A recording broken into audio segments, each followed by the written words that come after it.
चलिए सभी लोग जुड़ गए ना। तो हम लोग बात करते हैं आगे। तो हमने बिल एंड होल्ड अरेंजमेंट पढ़ लिया था, इंग्लिश की नहीं पढ़ा था।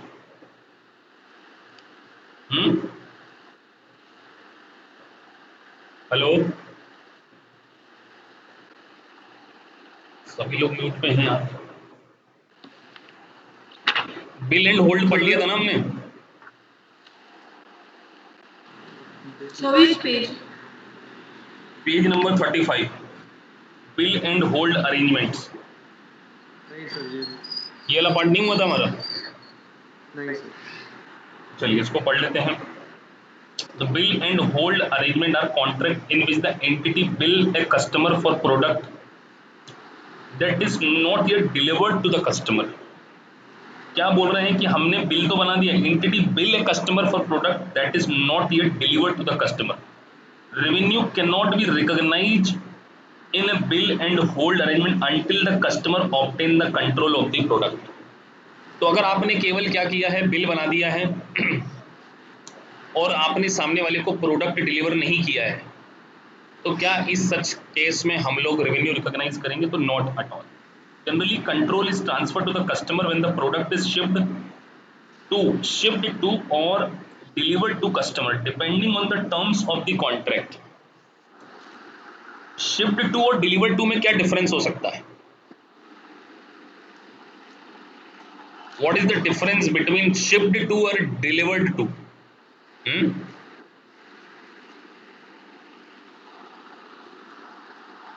सर आई गेस ये टर्म्स ऑफ कंडीशंस पे डिपेंड करता है। जैसे अगर हमने कोई शिपिंग कर दी है, मतलब हमने ट्रांसपोर्ट वाले को दे दिया है, then that will be called shipped. और डिलीवर्ड मतलब जब कस्टमर मतलब के हमने एक एग्रीमेंट करा कि वेयर हम हाउस पे आपको पहुंचा एक्स दिया। फैक्ट्री डिलीवर दे रहे हैं या आपको आपके प्लेस पर डिलीवरी दे रहे हैं।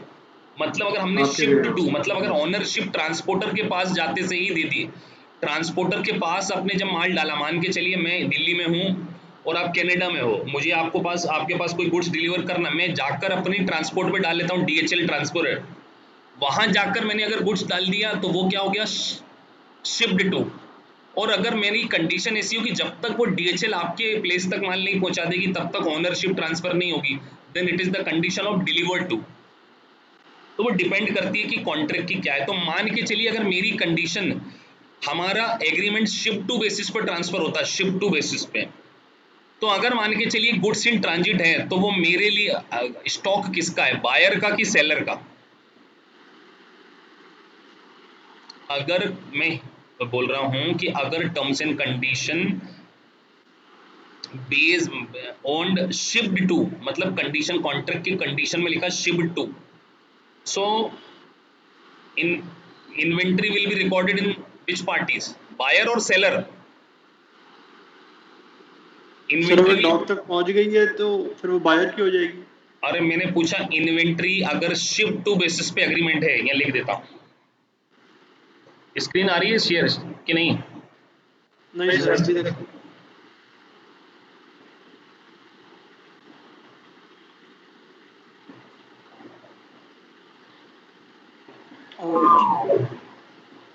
मतलब अगर टर्म्स वही है, कंडीशन शिफ्ट टू है, शिप बेसिस पे है और एक डिलीवर्ड है, तो बताइए अगर शिप के बेसिस पे कंडीशन रखी है हमने, तो इन्वेंट्री किसकी बुक्स में कहलाएगी?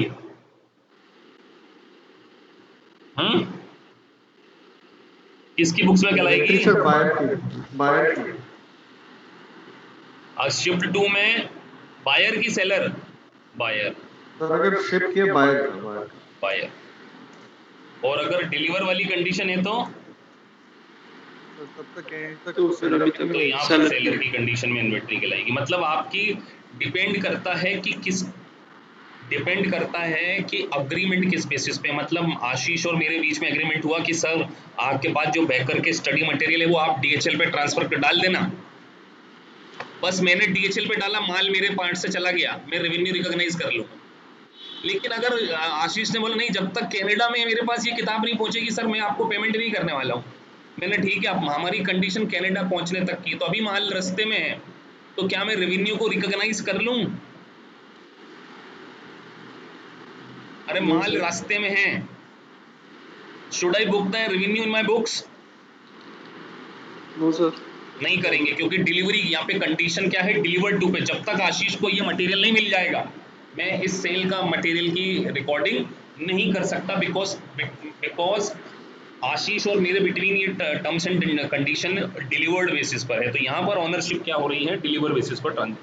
Generally, control is transferred to the customer when the product is shipped to delivered to the customer, depending on the terms of the contract.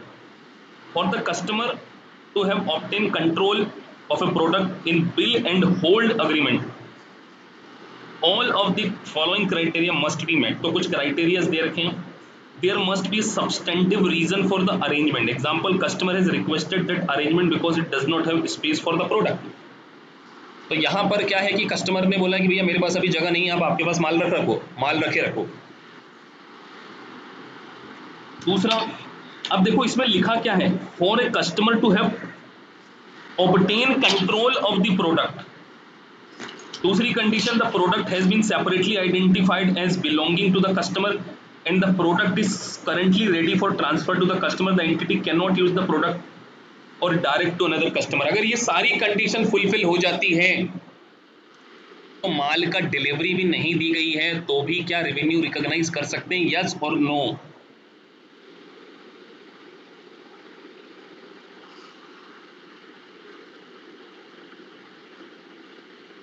और एक बार फिर Yes, से sir. रिपीट करोगे sir?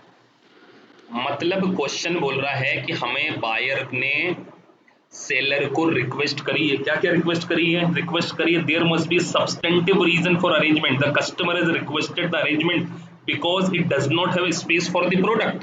First condition, the product has been separately identify. मान के चलिए मैं एक क्या बोलते हैं, मेरी शादी होने वाली अब तो हो चुकी है और मैं किसी फर्नीचर की दुकान पे जाता हूँ और मैं बोलता हूँ कि यार ये मेरी शादी होने वाली है, मेरे को फर्नीचर चाहिए, लेकिन अभी दुल्हन आएगी तब ले जाऊंगा फर्नीचर। आपको पेमेंट दे के चले जा रहा हूँ, यार मेरे पास अभी घर नहीं है लेने के लिए, मेरे को मकान ढूंढना पड़ेगा किराए का, तो मैं अभी सामने वाले को पेमेंट दे के चले जाऊँ, मेरे पास जगह नहीं है। उसने बोला ठीक है साहब, आपका फर्नीचर क्या करते हैं, आपके पास जगह नहीं है इसलिए हम रख लेते हैं। पहली कंडीशन हो गई। दूसरी, the product had been separately identify, मैंने बेड को सेपरेटली आइडेंटिफाई कर लिया, बोले ये वाला बेड चाहिए, इसका पेमेंट देने को तैयार हूँ, ठीक है साहब। The product is currently for ready for transfer, हाँ बेड रेडी है, मैं मेरी मर्जी से नहीं ले जा रहा हूँ। और चौथी, the entity can not use the product or direct to another customer. अब वो पलंग एंटिटी किसी दूसरे को नहीं बेच सकती। बताइए वो फर्नीचर की इनकम मेरी शादी के बाद रिकॉग्नाइज होगी कि मेरे शादी के पहले रिकॉग्नाइज हो जाएगी? सर पहले हो जाएगी। क्यों पहले हो जाएगी? क्योंकि ये 5 कंडीशन अगर फुलफिल, तो इसका मतलब सर बिल टू होल्ड के केसेस में अगर ये 5 कंडीशन हम लोग फुलफिल कर देते हैं तो भले ही डिलीवरी नहीं दी गई हो, रेवेन्यू रिकॉग्नाइज हो जाएगी। समझ गए आप लोग? अब इससे बढ़िया तो एग्जांपल दे नहीं सकता, मैं लाइव एग्जांपल दे दिया मैंने, मेरे साथ ऐसे ही हुआ था। मैं इंदौर रहता था, मेरे को दिल्ली शिफ्ट होना था, सामान वामान मैंने सब ले लिया, मेरे को मकान बाद में ढूंढना पड़ा क्योंकि मैं इंदौर पे रहता हूँ। तब पेमेंट कर दिया, उसके बाद घर लिया, उसके बाद सामान शिफ्ट किया। तो ये वाली जो सिचुएशन है इसमें बिल टू क्या हो गया, बिल टू और होल्ड वाली कंडीशन। ठीक है, एग्जाम्पल दिया है आपकी बुक्स में, जरा उसको पढ़ लीजिए, बिल्ड एंड होल्ड, और फिर देखिए कोई दिक्कत आती है तो will discuss. Example number 6,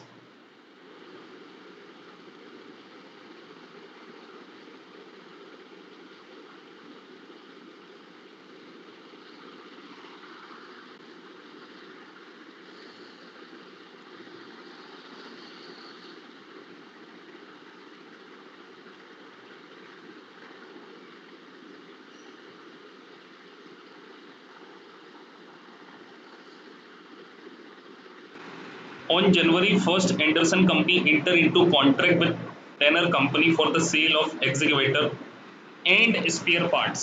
There have been 2 products, excavator, spare parts. The manufacturing lead time is 18 months.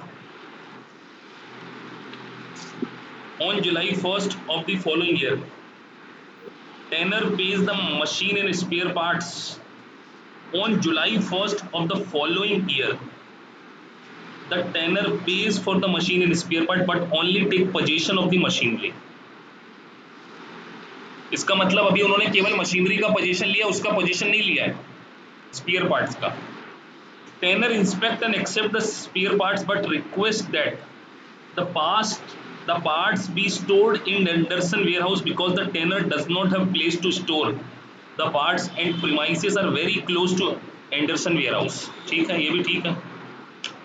Anderson expect to store the spare parts in a separate section of its warehouse for 3 years. For 3 years, the parts are available for immediate delivery to tenor. Anderson cannot use the spare parts for transfer them to another customer. क्या करना चाहिए बताइए, सारी condition तो fulfil हो रही है. जी sir. तो इस क्वेश्चन में किसी को बात थी नहीं जो आप लोगों को समझ में ना आए, मेरे हिसाब से तो समझ में आ गई क्योंकि वो सारी कंडीशन यहाँ पे फुलफिल हो रही है. क्या कोई कंडीशन मिसिंग है यहाँ पे? लिख रहे हैं the tenor obtain control of the spare parts on July 1st because all the criteria are met. There is a substantive reason for Anderson to hold the spare part. The parts are separately identified, ready to transfer, and Anderson cannot use the part to transfer to another thing. तो यहाँ पे we should recognize revenue immediately because all the condition which is required under the para is met. तो जब सारी condition fulfill हो रही है, so there will be no reason to not recognize this revenue. So we have to record it. तो इसमें कोई दिक्कत नहीं होगी मेरे हिसाब से आप लोगों को. Should I move further? Yes sir. चलिए बात करते हैं कंसाइनमेंट. सो कंसाइनमेंट के अंदर का क्राइटेरिया हम लोग पढ़ लेते हैं. Consignment is when the dealer or distributor has not obtain the control of the product. मुझे बताइए कंसाइनी के पास क्या कंट्रोल आता है कभी भी? अब आपका मतलब यहाँ पर कंट्रोल का मतलब फिजिकल कंट्रोल नहीं है, ओनरशिप नहीं आती उसके पास. डिस्ट्रीब्यूटर के पास कभी भी ओनरशिप नहीं आती. Revenue is recognised when the dealer or distributor sell the product to the customer or when the dealer or distributor obtain control of the product after a specific period of time expires. So indicator of consignment arrangement includes the entity control the product until a specified event occurs, the sale of the product to the customer or a specific time expired. The dealer does not an unconditional obligation to pay. बताइए क्या है unconditional obligation है? मैंने ये बात पढ़ा रखी है आपको, ये पीछे के प्रोविजन में पढ़ के आ चुके हैं इस प्रोविजन को, अगर आपको याद हो तो. क्या अनकंडीशनल ऑब्लिगेशन है? नहीं सर. ऑब्लिगेशन कब अराइज होगा?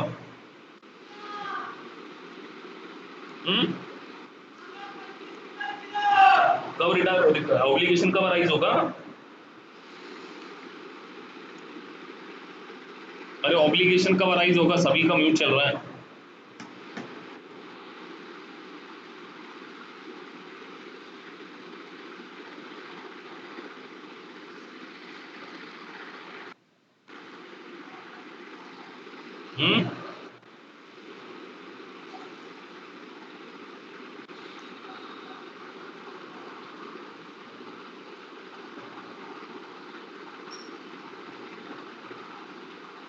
एक सेकंड जरा कि the entity control the product until a specified event. The dealer does not have unconditional obligation to pay the entity for the product. The entity can require return of the product or transfer the product to the another party. तो इसमें यहाँ पर वो क्या कर सकता है? Another party को क्या कर सकता है? ट्रांसफर कर सकता है, या तो अगर वो प्रोडक्ट नहीं बिकता है तो उस प्रोडक्ट को वो क्या कर सकता है? सेल कर सकता है. कैसे जोड़ूं? रनिंग कॉल में किसी को कैसे जोड़ते पता है क्या?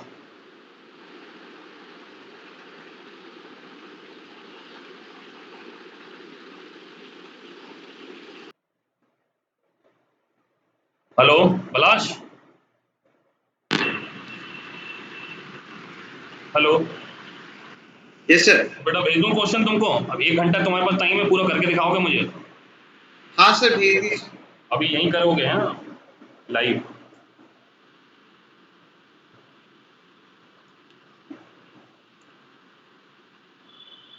सर ये सेशन अपना कितनी देर का रहेगा? आधी कौन घंटे का? अभी तो तुम्हारा सेशन, अभी तो 1 घंटे का सेशन है. इसमें हम लोग भी समझेंगे तुम्हारी पोजीशन क्या है. तुमने मेरे को बोला था ना कि तुमको आता है.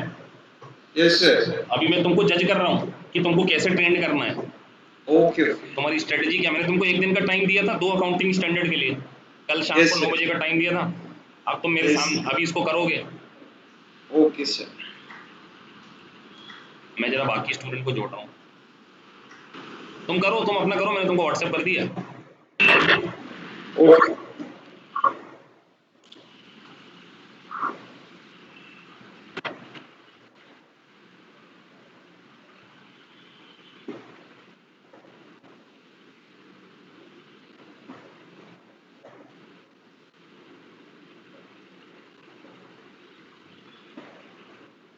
या तुम करके रखो, मैं तुमसे मिलता हूँ आधे घंटे बाद, ठीक है? ठीक सर ठीक है हेलो हेलो,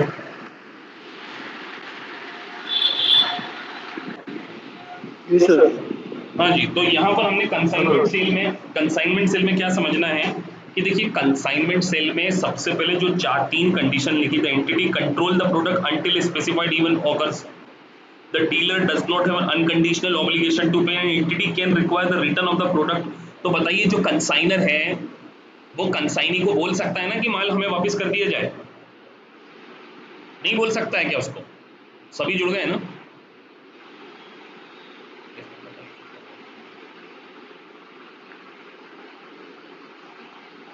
यस सर। सो यहाँ पर अब आपके सामने एक एग्जांपल दिया हुआ है, उस एग्जांपल को रीड कीजिए, सेल और कंसाइनमेंट। आप मुझे बताएंगे कि ये सेल है कि कंसाइनमेंट है? FMC large multinational car manufacturing वाली।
चलिए हो गया, सेल ऑफ कंसाइनमेंट समझ में आ गया।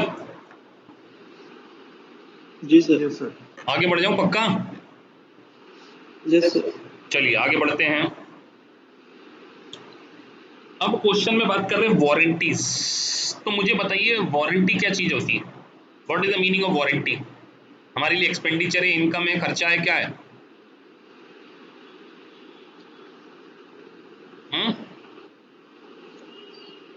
क्या होती है warranty? It is an expenditure और इनकम। सर वारंटी वो दोनों हो सकती, इनकम भी हो सकती, खर्चा भी हो सकता है। तो हम अभी इसको पढ़ते हैं। अब देखिए वारंटी के रिगार्डिंग रेवेन्यू रिकॉग्निशन के रिगार्डिंग जो प्रोविजन है इसको समझते हैं। The accounting for warranty will depend whether the customer has option to purchase. बस यही लाइन किलिंग है। दिस लाइन विल डिसाइड कि वारंटी को रिकॉग्नाइज करें कि नहीं करें। अगर कस्टमर के पास ऑप्शन टू परचेज है तो वारंटी को रेवेन्यू रिकॉग्नाइज करेंगे। The customer has option to purchase the warranty separately. If it can be purchased separately, the warranty will be considered distinct service because it is promised to the customer in addition to the product covered by the contract. मतलब आप एक air conditioner खरीदते हो और air conditioner के साथ में आपको सेल्समैन बोलता है कि सर इसकी जो मोटर जो भी लगता है उसमें, क्या लगता है उसमें, जो गैस पाइप है, जो भी हम ले लें एग्जांपल ले लें, उसके अंदर का जो मोटर है, अगर आप हमें कुछ एक्स्ट्रा पेमेंट करते हैं 2000 सपोज दैट, तो हम आपको 2 साल की एडिशनल वारंटी देते हैं। तो बताइए ये एडिशनल कंसिडरेशन है कि नहीं है? और कस्टमर के पास ये ऑप्शन है कि उसको कंपलसरी लेना पड़ेगा? यहाँ पर नहीं सर। ऑप्शन है। तो जब कभी भी ऑप्शन आपको अवेलेबल हो तो यहाँ पर उसको सेपरेट सर्विस माना जाता है, डिस्टिंक्ट सर्विस कंसीडर किया जाता है। The warranty will be considered distinct service because it is promised to customer in addition to the product covered by the contract. An entity will therefore account for the warranty as a performance obligation and allocate portion of the overall transaction price to the obligation.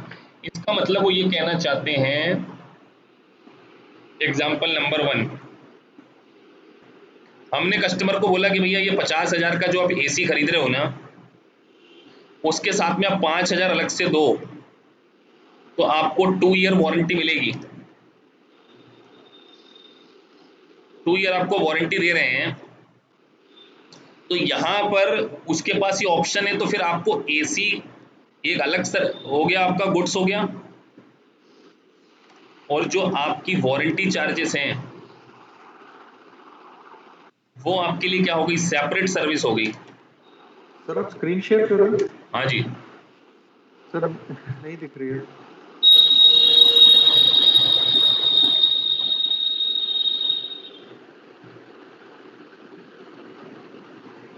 तो मैं ये बोल रहा हूं कि अगर मान के चलिए हमने 50,000 रुपए का एसी बेचा और उसके साथ में कंडीशन डाल दी कि अगर आप 5,000 रुपए का एक्स्ट्रा पेमेंट करते हो तो 2 साल की हम आपको वारंटी दे रहे हैं।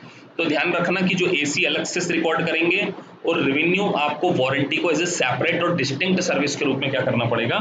रिकॉर्ड करना पड़ेगा। Entity will therefore account for the warranty as a performance obligation and allocate portion of overall transaction price to the obligation. मतलब आपको जो ओवरऑल ट्रांजैक्शन प्राइस 55 मिली है उसमें 50 आप अलोकेट कर देंगे एसी के टुवर्ड्स, और जो 5,000 है उसको आप अलोकेट कर देंगे वारंटी चार्जेस के टुवर्ड्स। दोनों का आपको सेपरेट अलोकेशन करना पड़ेगा। If the warranty can not be purchase separately then there is no separate performance obligation. अगर ये बोला जाता कि भैया इसके साथ तो 55,000 रुपए की वो कीमत है टोटल एसी की और 2 साल की आपको वारंटी अलग से दी जा रही है, मतलब उसमें ये कस्टमर के पास चॉइस नहीं है कि वो 5,000 रुपये कम देकर एसी को खरीद ले, तो फिर यहाँ पर सर्विस पोर्शन नहीं आएगा। यहाँ पर आपको वारंटी चार्जेस को क्या करना है? हटा देना और सीधे गुड्स की सर्विस और गुड्स जो आपने बेचा है उसी को एज ए रेवेन्यू रिकॉग्नाइज करना है वंस अगर कस्टमर के पास ये ऑप्शन नहीं है।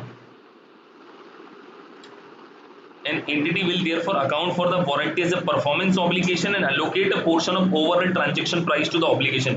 If the warranty cannot be purchased separately, then there is no separate performance obligation. तो अगर यहाँ performance obligation ही नहीं है separately, so हमको क्या देखना है? यहाँ पर अलग से उसको रिकॉर्ड करने की जरूरत नहीं है। The following factors should be considered when determine whether the warranty represent a service in addition to assurance अब वो बोल रहे हैं कि अश्योरेंस के अलावा वारंटी सर्विस कब मानी जाएगी, अगर हम ये फॉलोइंग कंडीशन को क्या कर देते हैं, फिल कर देते हैं, service in addition to assurance that product is compliant with the agreed upon specification. अब बताइए, कई बार आपको अपन किसी दुकान पर इलेक्ट्रॉनिक गुड्स खरीदते हैं तो एक जनरल अश्योरेंस तो देता ना कि हाँ सर चलेगा, ये 4-5 साल चलेगा, ऐसा बोलते हैं कि नहीं बोलता है वो? तो क्या वो वारंटी होती है उसकी? हम पूछते हैं ना यार कितना चल जाएगा, पूछते हैं कि नहीं पूछते हैं? तो सामने वाला आपको बताएगा ना कि भैया अगर, तो क्या हम इसको अश्योरेंस माने कि सर्विस माने, एडिशनल सर्विस माने? तो उसके क्राइटेरिया, तो पहली condition, if the law requires that warranty this would indicate that is not an performance obligation. अगर लॉ बोलता है कि आपको बताना पड़ेगा सामने वाले को, तो ये कोई परफॉर्मेंस ऑब्लिगेशन नहीं है। दूसरा, the longer the coverage period the higher the likelihood that it's a performance obligation. अगर आपका पीरियड बहुत लंबा है तो कहीं ना कहीं आपने अगर वारंटी दी है तो फिर कहीं ना कहीं क्या होगा, ये परफॉर्मेंस ऑब्लिगेशन में कवर हो जाएगा। If entity must perform specific task to provide assurance regarding the product compliance with agreed upon specification, the task are likely not a performance obligation। देखिए इस लाइन में कंफ्यूजन हो जाता है, वहां वो बोल रहे हैं मस्ट परफॉर्मेंस स्पेसिफिक टास्क। अगर कुछ स्पेसिफिक टास्क कंपनी को परफॉर्म करना हो सो इसको क्या नहीं माना जाएगा, परफॉर्मेंस ऑब्लिगेशन में कंसीडर नहीं किया जाएगा। तो सर हमारे कम समझने की बात तो यही है यहाँ पर कि वारंटी को हम सर्विस तभी मानेंगे जब उसके लिए कस्टमर के पास एक अलग से ऑप्शन अवेलेबल है। अगर कस्टमर के पास अलग से ऑब्लिगेशन मतलब ऑप्शन अवेलेबल है तो जो वारंटी के लिए आपने एक्स्ट्रा चार्ज किया है that should be allocated separately. Otherwise अगर कस्टमर के पास ऑप्शन नहीं है, कस्टमर को इन एनी हाउ उस गुड्स को खरीदना ही पड़ेगा वारंटी के लिए, वो प्राइस में नेगोशिएशन नहीं कर सकता, तो जो पेमेंट हमने क्लब किया उसको हम सेपरेट नहीं करेंगे वारंटी और गुड्स की कॉस्ट में, हम क्या करेंगे उसको एक साथ कंसीडर करेंगे। ठीक है, तो यहां पर हमारा ये चैप्टर क्या होता है, फिनिश होता है। इस चैप्टर में आपको अगर कोई डाउट हो देन आई विल टॉक, कोई चीज ऐसी समझ में ना आई हो। सर ये जो पहले 2 बुलेट पॉइंट है सर, ये समझ नहीं आया कौन से प्रॉपर्ली। दो? और कौन से ये दो? If the law requires the warranty, अब देखिए उसमें क्या बोल रहे हैं, the following factors should be considered when determining whether the warranty represent a service in addition to assurance। मतलब कि अगर मान के चलिए ये फॉलोइंग फैक्टर्स को कंसीडर करते हुए हम लोग ये देखें कि जो सर्विस परफॉर्म की जा रही है, जो सर्विस दी जा रही है वो इन एडिशन टू अश्योरेंस है क्या? अगर वो इन एडिशन टू अश्योरेंस है तभी उसको हम क्या मानेंगे, वारंटी सर्विस मानेंगे, अदरवाइज हम उसको वारंटी नहीं मानेंगे। तो उसके लिए कंडीशन क्या क्या डालिए, पहली condition, if the law requires that the warranty this would indicate that it is not an performance obligation. मतलब ये कोई परफॉर्मेंस ऑब्लिगेशन नहीं है हमारा, हम आपको दे रहे हैं लॉ रिक्वायरमेंट्स। अरे यार लॉ के साथ में कंडीशन होती कि नहीं, अगर आप कोई गुड्स बेच रहे हो सामने वाले को सभी चलेगा, क्या बात है, किस अपने आप कट गया है, नहीं तो फिर बाद में पूछेंगे लोग। हाँ सर एक बार ये ले लो रिकॉर्ड।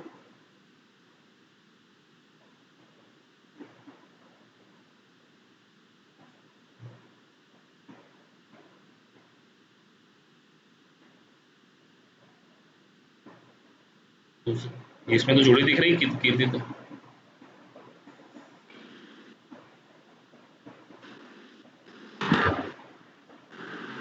हेलो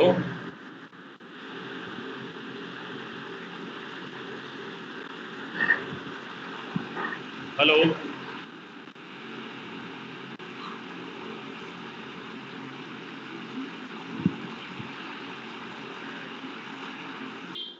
चलिए तीसरा point, if entity must performance specific task to provide assurance. जो देखिए क्या लिखा है कि अगर मान के चलिए कुछ आपको स्पेसिफिक टास्क परफॉर्म करना हो, किस चीज के लिए, to provide assurance regarding product compliance with agreed upon specification, this task are likely not a performance obligation. जैसे मान के चलिए आप गाड़ी खरीदते हैं, मैं गाड़ी का एग्जांपल दे रहा हूं, तो कस्टमर को आप एक मिनिमम 3 सर्विसेज फ्री देते हैं ताकि वो अपनी रिक्वायर्ड स्पेसिफिकेशन के अकॉर्डिंग चलते रहे।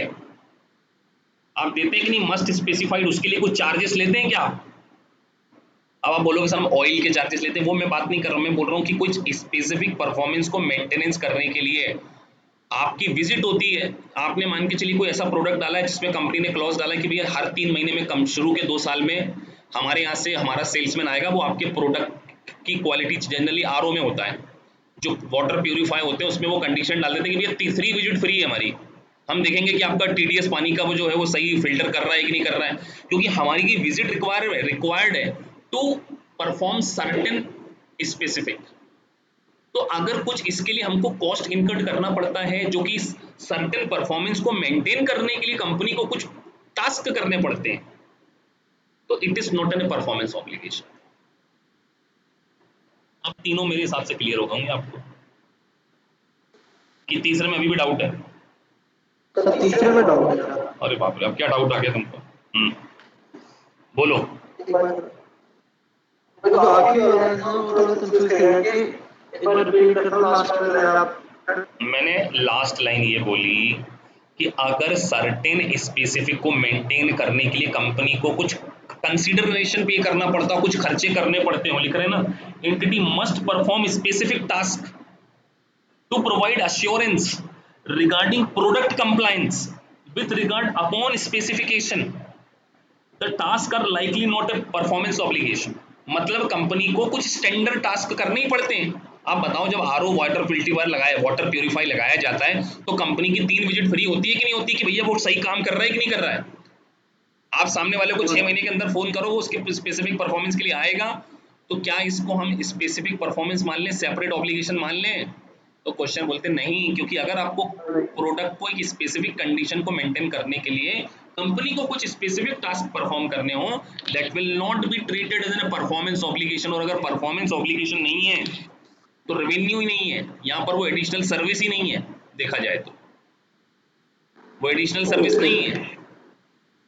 Yes sir. और सर एक एग्जांपल इसका ये भी हो सकता है, जनरली कार्स रिकॉल की जाती हैं, जैसे क्लच में प्रॉब्लम है, कुछ प्रॉब्लम है, हाँ, क्योंकि तो वो स्पेसिफिक, वो कोई स्पेसिफिक सर्विस थोड़ी दी है कंपनी ने कि उसको अलग से रेवेन्यू रिकॉर्ड करेगी, भैया सर्विस वाला पोर्शन अलग, गुड्स वाला पोर्शन अलग, अभी सर्विस तो आएगी। तो यही कहना चाहते हैं, अगर सर्टेन स्पेसिफिक को मेंटेन, सर्टेन परफॉर्मेंस को मेजर करने के लिए, अरे मोबाइल में भी देख लो ना, मोबाइल में भी आप खरीदते हो तो उसके बाद उसकी कुछ कंडीशन होती है, वो तो हम पढ़ते नहीं है, उसमें वारंटी पीरियड्स में कुछ लिखा होता है। जनरली मोबाइल खरीदते तो हम वो जो कॉपी बुकलेट आती है उसको कभी नहीं पढ़ते, हम लोग पढ़ते हैं क्या वारंटी कार्ड को? नहीं पढ़ते। तो उसमें ये स्पेसिफिक जनरल कंडीशन मेंशन होती है कि सर्टेन परफॉर्मेंस को मेंशन करने के लिए, मेंटेन करने के लिए, if we have to incurred certain task, तो it will not treated as an separate service. वैसे इसमें इतना डिस्कशन करना नहीं चाहिए था, बट फिर भी हमने कर लिया। अब मेरे हिसाब से सारी चीजें क्लियर है। 3 बातें, अब जरा 3 बातें सुना दो, क्या बोल रहे हैं? इतना मैंने बोल दिया, तो आप लोगों को क्या समझ में आया?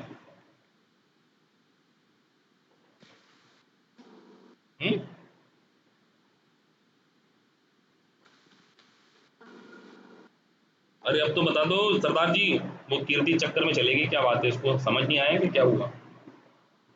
सर अगर लॉ रिक्वायर कर रहा है कि इसमें एडिशनल वारंटी है तो उसको सेपरेटली रिकॉर्ड नहीं करेंगे। अगर लॉ बोलता है कि आपको स्पेसिफिक मेंटेनेंस सर्विसेज देना, यस वेरी गुड, पहला पार्ट। चलो रंजन, दूसरा पार्ट तुम बताओ।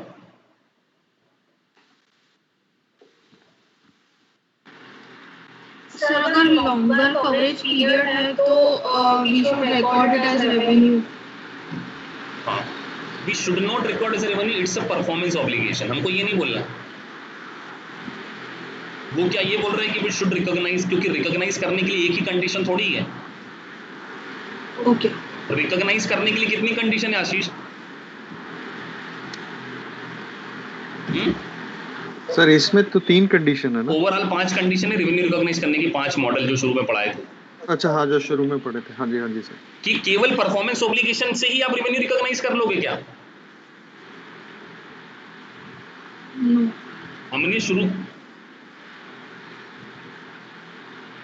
हमने ये थोड़ी बोला कि क्या बोलते कि हम यहाँ ये पढ़ रहे हैं कि अगर मान के चलिए लॉन्गर पीरियड है वारंटी का, तो इट्स एन परफॉर्मेंस ऑब्लिगेशन। बस हमको ये डिसीजन देना, it is a performance obligation और नॉट यस।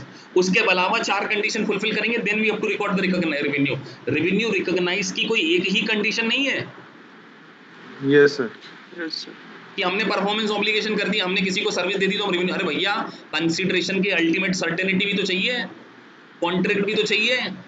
तो 5 कंडीशन जो आप पढ़ के आ रहे हो, 5 मॉडल को देखो क्या पढ़ा था आपने 5 मॉडल पे पहले पेज पे।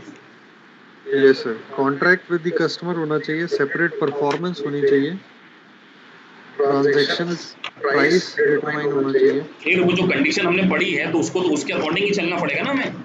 सो यहाँ पर ये तो सर यानी हाँ जी बोलिए हाँ जी सर, बोलिए। ठीक है सर, मतलब अब जब वारंटी का कॉन्ट्रैक्ट अगर सेपरेटली परचेज किया तो वो एक सेपरेट कॉन्ट्रैक्ट है, Yes. सेपरेट ऑब्लिगेशन है, अगर customer have separate- option to pay और not to pay to buy certain warranty contract, then it will be treated as a separate service, और फिर सेपरेट सर्विस को रिकॉग्नाइज अलग से करेंगे। और उसको कैसे करेंगे, उसके वो 5 क्राइटेरिया देखेंगे। सर कहाँ पे है 5 criteria? Hmm? Sir where is the 5 criteria? वो पहले चैप्टर में होंगे, शायद आप उसमें होंगे नहीं। 19 में सर, कौन से पेज F1 पे? 19 पेज पे, हाँ, 19 पेज पे सर। 19 पेज पे मैंने बोला था ना, मैं आपको अलग से कराऊंगा, ओके वो पार्ट 1 है। There will be 5 criteria to record the revenue. अब समझ में आ गया मेरे हिसाब से, आपको सबको क्लियर हो गया होगा यहाँ पर कि मैं क्या कहना चाह रहा हूँ। Yes sir. चैप्टर में कोई डाउट हो तो बता दीजिए, चैप्टर खत्म हो गया ये पूरा। कुछ भी पूछना सर करना इसमें हो तो लाइसेंस, हम्म? इसमें तो लाइसेंसिंग नहीं है ना? लाइसेंसिंग वो सब Licensing। इसमें ये बैकर्स का मटेरियल है, बैकर्स में ना चैप्टर वाइज है सब। जैसे तुम अगर उससे कंपेयर करोगे क्या कहते हैं माइल्स के, स्टडी मटेरियल वही है, लेकिन उन्होंने इसको अलग चैप्टर में डाल रखा है, इनने इसको अलग चैप्टर में डाला। कॉन्ट्रैक्ट उन्होंने कहाँ डाल रखा है, अलग डाल रखा है। वो अलग डाल रखा है। तो ठीक है यहाँ सर। ये हम लोग बैकर्स से पढ़ रहे हैं, बैकर्स। Okay sir. सर ये पुट ऑप्शन डिस्कस किया था हमने, हाँ बिल्कुल किया, पुट ऑप्शन। फॉरवर्ड और कॉल हुआ था पुट ऑप्शन। यस हमने डिस्कस किया। आशीष क्या होता है पुट ऑप्शन और लॉन्ग ऑप्शन?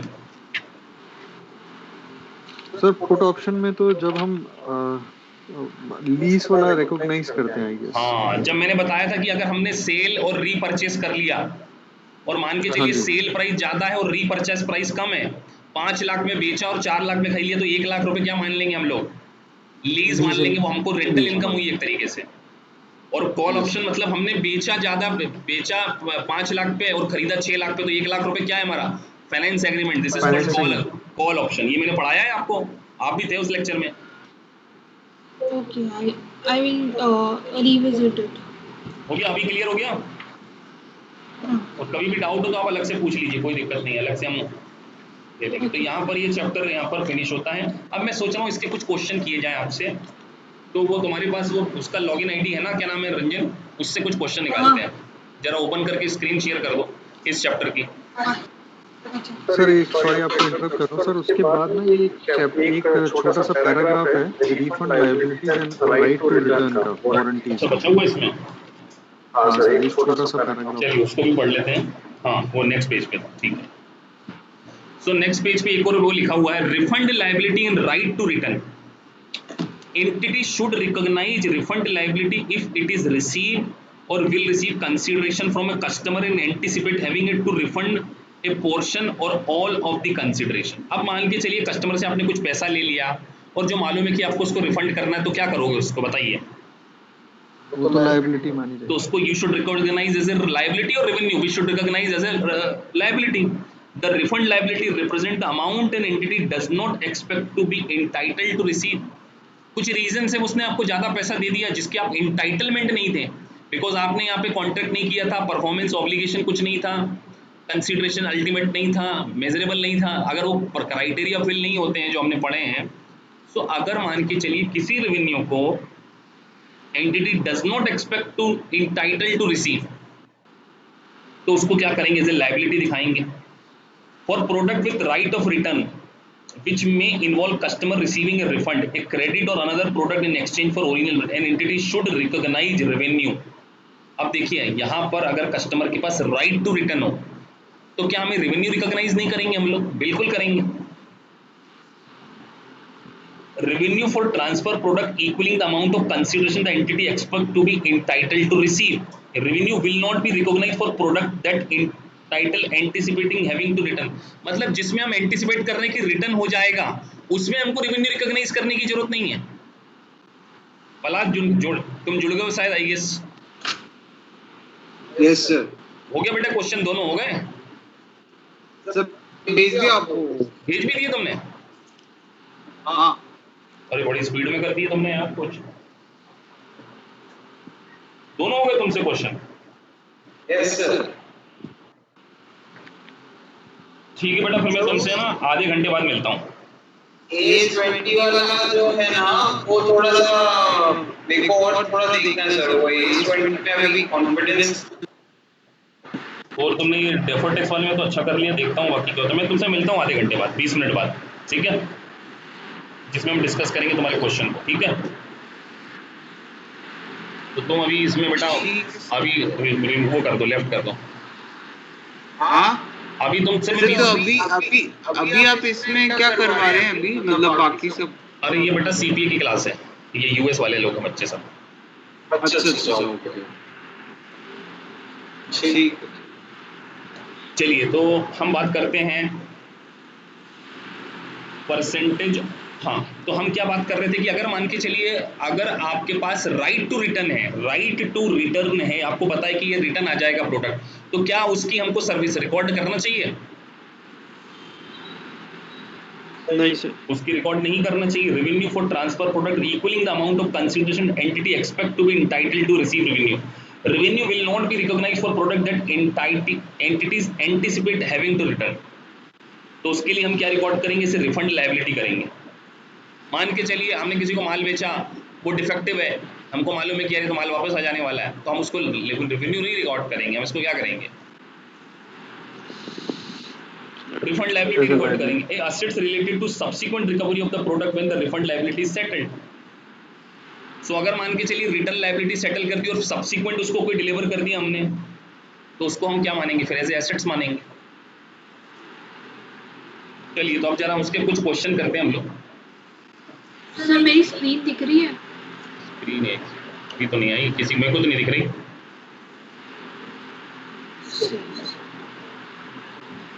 अभी?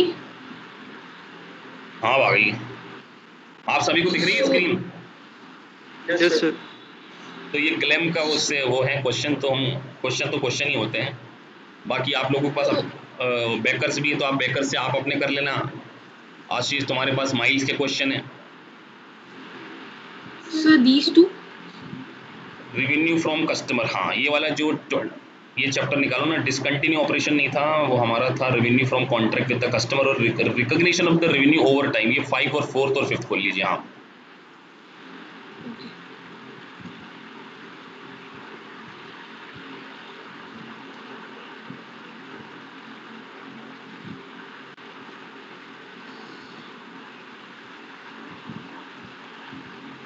47 क्वेश्चन है इसमें।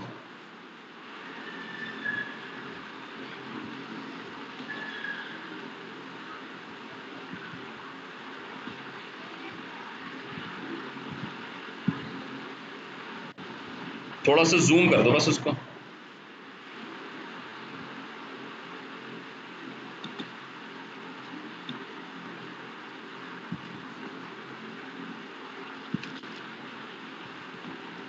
Sir zoom option is not available. नहीं, यहाँ से वो जो 3 डॉट बने ना ऊपर, वहां से कर दो, ऑटोमेटिकली हो जाएगा वो। अच्छा अभी? हाँ बड़ा होता है, और बड़ा 150 पे कर दो, 150 पे। अभी? हाँ बस ठीक है, परफेक्ट। और ये मेरी जो फोटो ऊपर कर दो, ये जो वो आ रहा है ना। चलिए अब आप लोगों को करना है question. After speaking the company sales manager customer placed a large order.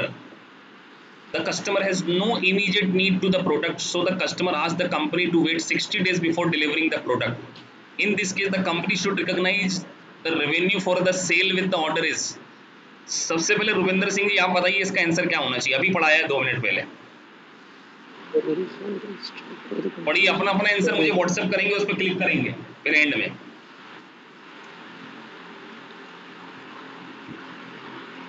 क्योंकि सीखना सबको, आपके सामने क्वेश्चन है और ज्यादा टाइम भी नहीं लगाना है इसमें।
अपने अपने आंसर भेज दीजिए।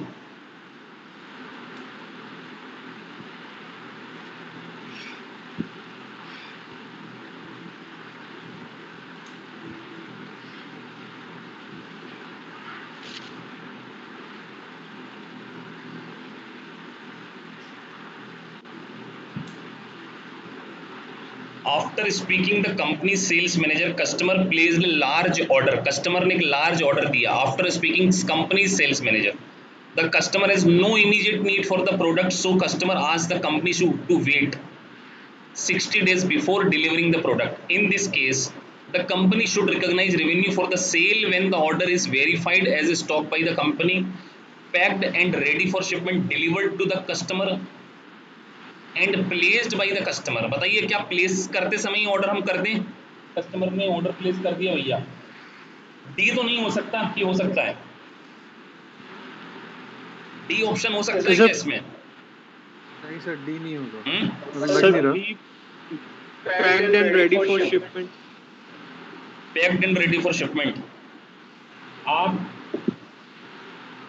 अब देखो यहाँ पर एक सिचुएशन का बड़ा एनालिसिस करना पड़ेगा कि क्या हमने जो अभी प्रोविजन पढ़कर आए हैं उसमें हमने ये कंडीशन पढ़ी थी क्या? अगर आप अभी प्रोविजन Yes, देखें sir. तो उसमें हमने ये कंडीशन पढ़ी थी ना कि कस्टमर के रिक्वेस्ट पर, अभी हमने आपको पढ़ाया था ना वो चार कंडीशंस थी उसमें। बिल एंड होल्ड में, बिल एंड होल्ड में पहली कंडीशन क्या थी? सर रीजन होना चाहिए substantial reason by the customer. Substantive reason है क्या कस्टमर के पास? पहले तो ये बताइए आप, क्या सब्सटेंटिव रीजन है for the arrangement customer is request arrangement because it is does not have scope of production. तो यहाँ पर क्या वो चीज है? Yes sir. अरे वो वाला रीजन कहाँ है यहाँ पे बताइए ना आप। सर कस्टमर ने कहा ना कि अभी कस्टमर के कहने पर से कि कस्टमर को अभी जरूरत नहीं है, पर क्या उसके पास सब्सटेंटिव रीजन है जिसके कारण कि वो इमीडिएटली डिलीवरी नहीं ले सकता है? क्या ये रीजन है? सर इमीडिएट उसने बोला नहीं है, पर कोई ना कोई लेकिन देखो रीजन तो क्वेश्चन है होगा ना, सर। अब एक प्रैक्टिकल, अब क्या होता है ये सोचवन बिल्कुल प्रैक्टिकल होगी। मतलब अगर हम प्रोविजन पे जाएं तो यहाँ पर उसके बाद बोले so customer ask company to wait 60 days before delivering the product, तो डिलीवरी लेने के लिए in this case company should recognise revenue. अब बताइए क्या कस्टमर ने गुड्स को आइडेंटिफाई कर लिया? वहाँ पे कंडीशन थी ना, सब्सटेंटिव रीजन होना चाहिए, सेपरेटली आइडेंटिफाई होना चाहिए, करंटली रेडी फॉर ट्रांसफर होना चाहिए और एंटिटी कैन नॉट यूज। तो क्या इन चारों क्राइटेरिया का फुलफिल होता है जो हम उसको इमीडिएटली रिकॉर्ड कर लें? तो ये वाली चार कंडीशन है। सर रीजन में तो यही माने उसने मना करा कि इमीडिएट नीड नहीं है, तो वो रीजन ही हो गया। नहीं सब्सटेंटिव उसमें क्या लिखा था? प्रोविजन पढ़िए, arrangement the customer is requested arrangement because it does not have space for the product. यहाँ क्या लिख रहे हैं? No immediate need. सर ये तो एग्जांपल हो गया ना, तो एग्जांपल तो ऐसे कई सारे हो मतलब सकते हैं। वो मैं कह रहा हूँ, तो क्या इसमें जो कौन सा ऑप्शन बिल्कुल नहीं हो सकता उसके बारे में बात करें हम लोग? अच्छा बिल्कुल नहीं हो सकता, एलिमिनेट कर दो। Verified as stock by the company. क्या लग रहा है आप लोगों को? देखो मेरा भी इसमें गलत हो सकता है, लेकिन मैं मालूम है किसके साथ जाऊंगा इस आंसर में। अगर देखिए क्योंकि यहाँ पर क्या लिखा है, कस्टमर ने प्लेस ऑर्डर किया और उसको 2 महीने बाद डिलीवरी देने वाले हैं, जब packed and ready for shipment. अब यहाँ पे डिलीवर्ड टू कस्टमर, अब क्या, अब देखो डिलीवर्ड टू कस्टमर तो जब होता है ना जब बिल टू और वो वाला कंडीशन आती है, डिलीवर होने पर थोड़ी हम रिकॉर्ड करेंगे। सी तो हो नहीं सकता, मुझे तो बी लग रहा है सर। मुझे भी बी लग रहा है इसका आंसर, सी नहीं हो सकता। लगाइए बी। एक बहुत ही ट्रिकी क्वेश्चन था। देखो ऐसे कुछ ऐसी सिचुएशन आ जाएगी जिसका एग्जैक्टली आंसर नहीं दे सकते आप, तो माइट भी पॉसिबल गलत भी हो जाए, लेकिन मेरे को 50, अब देखो गलत हो गया इसका। अब इसका आंसर देखो क्या है, अब बताओ। सी करेक्ट हो गया तुम्हारा रंजन, क्योंकि क्या लिख क्या रहे हैं? Revenue recognise when it's specified performance obligation by the transferring a promise good to service to the customer, the assets is transfer when the customer obtain control of that assets, control of the product is transferred to the customer when it is delivered to the customer. अब देखिए इस question में ना, मतलब आप तो मैं sir ये तो अलग ही लॉजिक है इसमें, क्योंकि देखो हम अगर उसकी पोजीशन के हिसाब से पढ़े तो कस्टमर ने रोक रखा था। अब यहाँ पर उन्होंने क्या लॉजिक डाल दिया? एन एंटिटी रिकॉग्नाइज, देखो वो तो प्रोविजन डाल दिया उन्होंने, when satisfy performance obligation by transferring the promise goods or service to a customer, the assets is transferred when the customer obtain control of the assets. ये तो नॉर्मल है, normal बात है। हाँ सर, ये तो ये जो उसने एग्जांपल दिया था जो बेकर्स में भी एग्जांपल है, स्पेयर पार्ट्स उसने बोला मैं आपसे ले लूंगा बाद में, आप मेरे पास जगह नहीं है, आप वेयर हाउस में रख लीजिए। सेम क्वेश्चन हमने उधर किया, तो अब सेम क्वेश्चन जो हमने उधर किया, the control of the product is transferred to customer when is delivered to the product. अभी इस पर डिस्कस नहीं करते, अगला क्वेश्चन निकालो, नहीं तो इसी पर हम डिस्कस करते रह जाएंगे।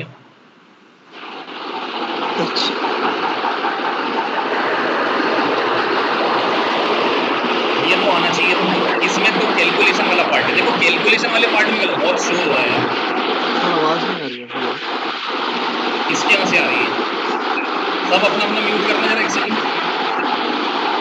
सर डिस्टरबेंस में नहीं, आवाज ही नहीं। हेलो हाँ अभी क्लियर है। जी सर। चलिए क्वेश्चन नंबर 2, इसका आंसर तो आपको ही देना है क्योंकि इसमें तो ग्रॉस प्रॉफिट निकालना है।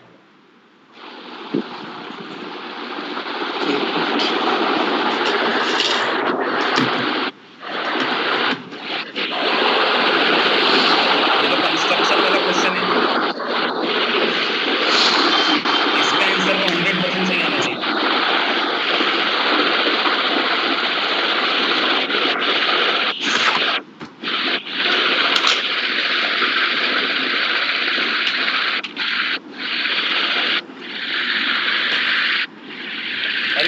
सब अपना अपना म्यूट कर दो यार। सर ये आई थिंक हमने सर क्वेश्चन किया हुआ है ये वाला, कर लिया ये क्वेश्चन? तो शायद पहले किया हुआ था। आई थिंक 150 था इसका आंसर। देखो जरा सभी अपना अपना आंसर कैलकुलेटर पे आना चाहिए क्वेश्चन तो। रंजन तुम्हारे हिसाब से क्या रहा, तुमको जो लगता है वो वाला टिक करो जरा इस पे, जो तुमको करेक्ट लगता है। मैंने अभी कैलकुलेट नहीं किया, मैं कर दूं टिक कुछ भी? नहीं 150 क्या बोल रहे थे तुम, कितना बोला था तुमने आशीष? सर 150 था, आई गेस ये सीपीए का क्वेश्चन हमने किया था। ठीक, चलिए नेक्स्ट क्वेश्चन।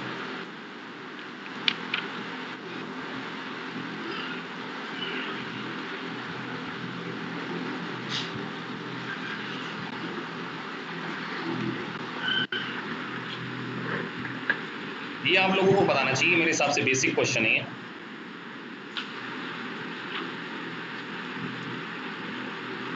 सभी लोग इस क्वेश्चन को करिए।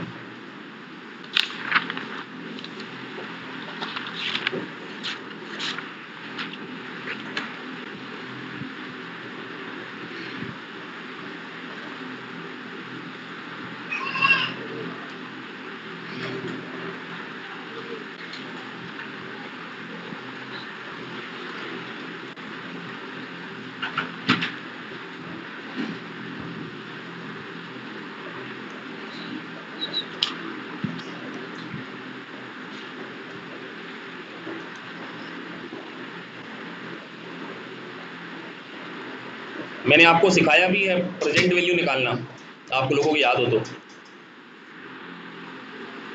याद है प्रेजेंट वैल्यू निकालना सिखाया है?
वो पूछ क्या रहा है क्वेश्चन में?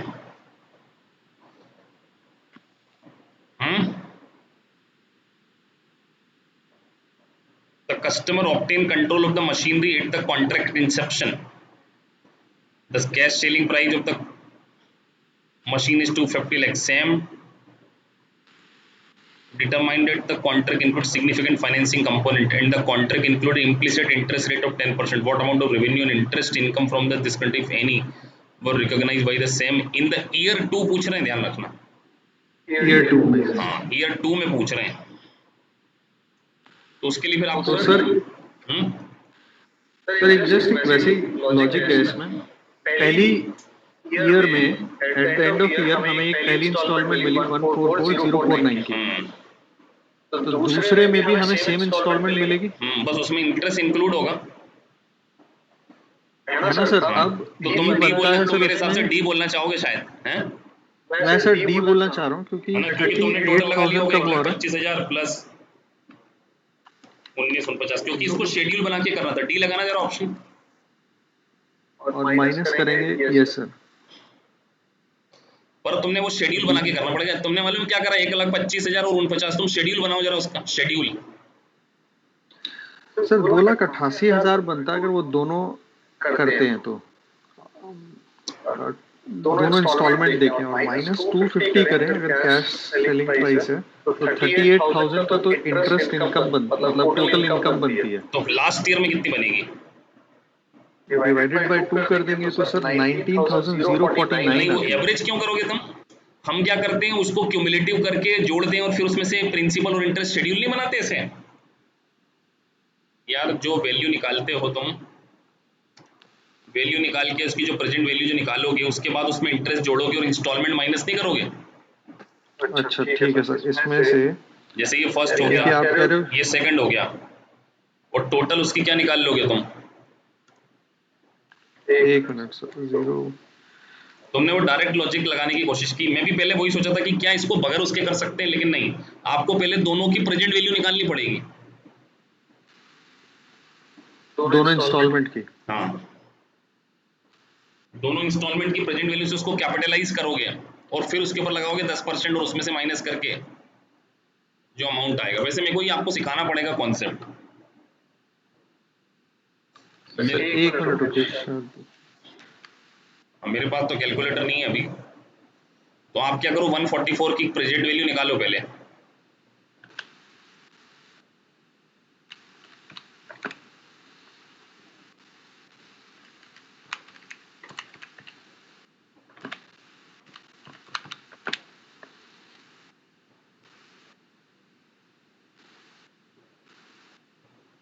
क्या दूसरे साल में कितना आता है? फिर देखो दूसरे साल का पूछा उन्होंने. पहले साल में 144,049 डिवाइडेड बाय 1.10 होगा ना. हाँ, है ना सर. और उसको डाल दो मेमोरी में, और फिर एक बार इक्वल टू डबल के मेमोरी में डाल दो और मेमोरी रिकॉल कर दो. सर वो मतलब आता नहीं तरीका, बट मैं सर दूसरे ईयर में कर रहा हूँ. 1.10 इंटू 1.10 तो 1.21 आता है, जिससे हम अनदर ये सेकंड ईयर की इंस्टॉलमेंट डिवाइड करेंगे. This divided by 1.21, right sir. नहीं, 144 जो तुम्हारा था ना, उसकी 2 साल की प्रेजेंट वैल्यू निकालनी पड़ेगी ना तुमको. हाँ सर.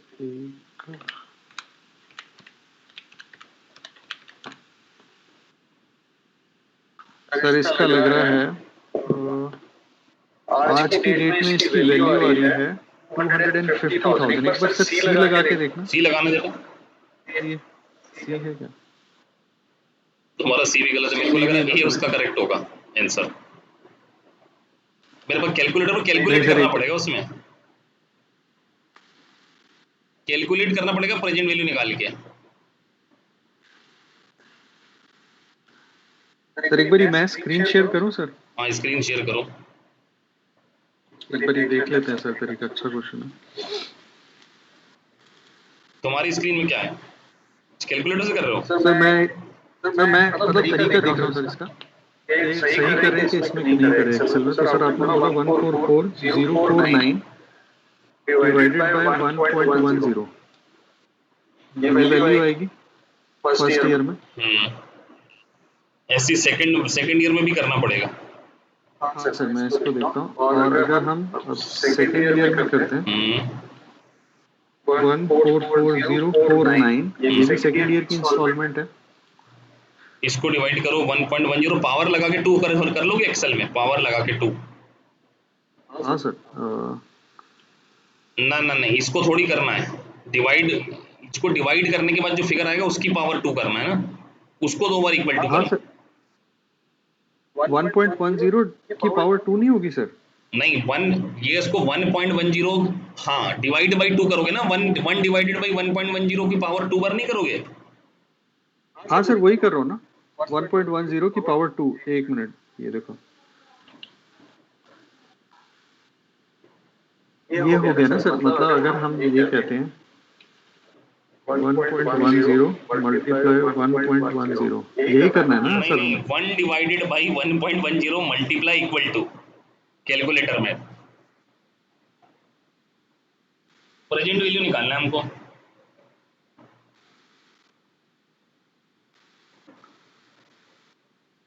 एक बार सर आप फिर से एक बार सर रिपीट कीजिए।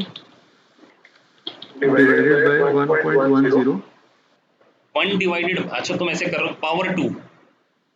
हाँ सर, ये किया पावर 2 इसमें, इस वाले क्वेश्चन में। तुम्हारा 1.10 तुम्हारा लो है बैटरी, मेरी लो ही है।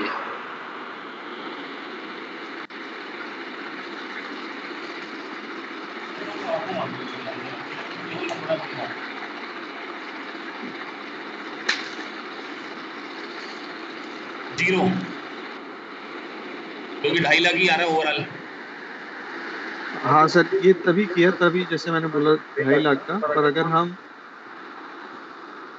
इस इंस्टॉलमेंट को देखें 1.4049 इंटू 2, टोटल तो रेवेन्यू इतना हुआ, मतलब इसमें।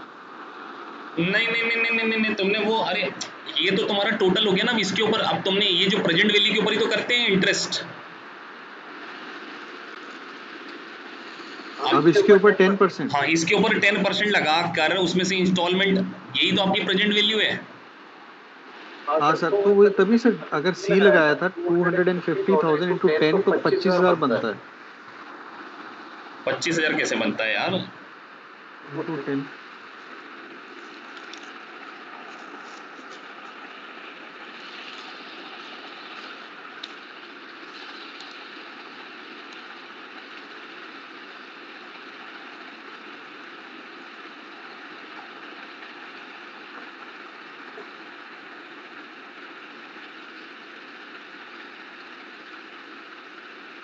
यार कल देखते हो, मेरा इंतजार कर रहा था पलाश यार, ठीक है? इसको कल देखें। इसको हाँ, ठीक है सर। क्योंकि कॉन्सेप्ट भी समझाना पड़ेगा मेरे को आप लोगों को, और वो भी रहेंगे ना फिर, वो कीर्ति भी नहीं है। अच्छा, ये कहते हैं जो रिकॉर्डिंग करी इसमें डाल देना मेरे को यार, रंजन, वो उसमें डाल देना। वो जो है ना, ये राजेश जी जुड़े रहते हैं अपने, वो आज थे नहीं, उन्होंने रिकॉर्डिंग पे डाल देना। तो ये ग्रुप में डाल देना, ग्रुप में मेरे हिसाब से आ ही जाएगी। कीर्ति भी नहीं है तो, है ना? तो फिर कल देखते हैं इसको, कल ये कॉन्सेप्ट करेंगे और कल इसके क्वेश्चन भी करेंगे आप लोग। ठीक है।